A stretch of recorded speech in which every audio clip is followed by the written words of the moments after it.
This game is so relaxing. I feel so relaxed right now.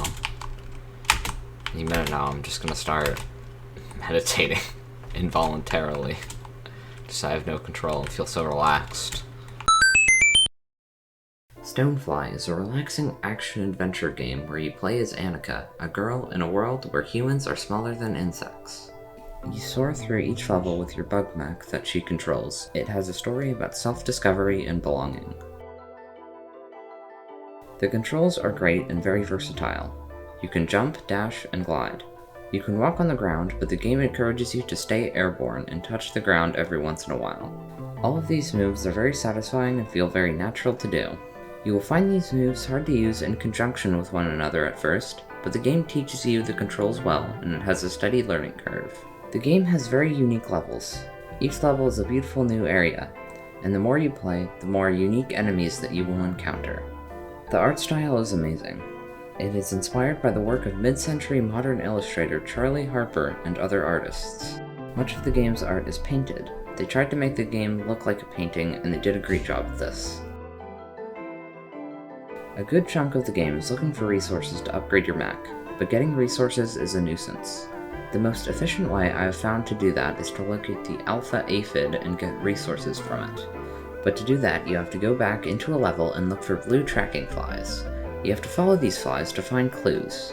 After finding 2 to 3 clues, you can go on the alpha aphid mission. From there you have a minute to collect resources for whatever it is you need to unlock. After the minute is up, you have to do the process over again to repeat the mission and collect more resources. You'll need to do this process 2 or 3 times each time you need resources.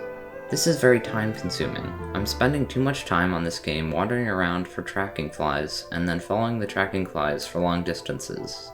The combat system is annoying. The wind push ability is not fun to use, as it works as a small gust of wind that pushes your own character back a little as well, instead of a constant vacuum push. The enemies are annoying as well. There are small bugs that are a nuisance as they are difficult to pick off one by one. Multiple small bugs should just be replaced by one large bug. There are also bugs where you have to wait to stun them. This makes part of the combat simply waiting for the opening, which can be tedious and boring. The game focuses too much on the wind push mechanic, which makes the difficulty of the fight too dependent on how close the enemies are to the edge.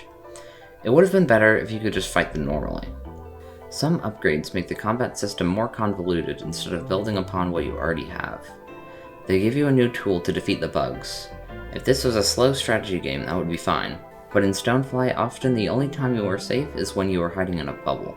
You do not have much time to think about your plan of action. Your core abilities, and abilities that directly solve a problem that can't be solved otherwise, like dash, glide, and bubble, are fine, but these abilities should be expanded upon to fix other problems. For example, it is difficult to move multiple enemies at once, so they added a pull ability to cluster them together. But they should have just made it an upgrade for the wind push ability, where activating it also pulls other close enemies directly in front of the mech. Stonefly is a relaxing, beautiful game about self-discovery. It controls well, but the gameplay is repetitive, and the combat is annoying. Stonefly gets a silver present.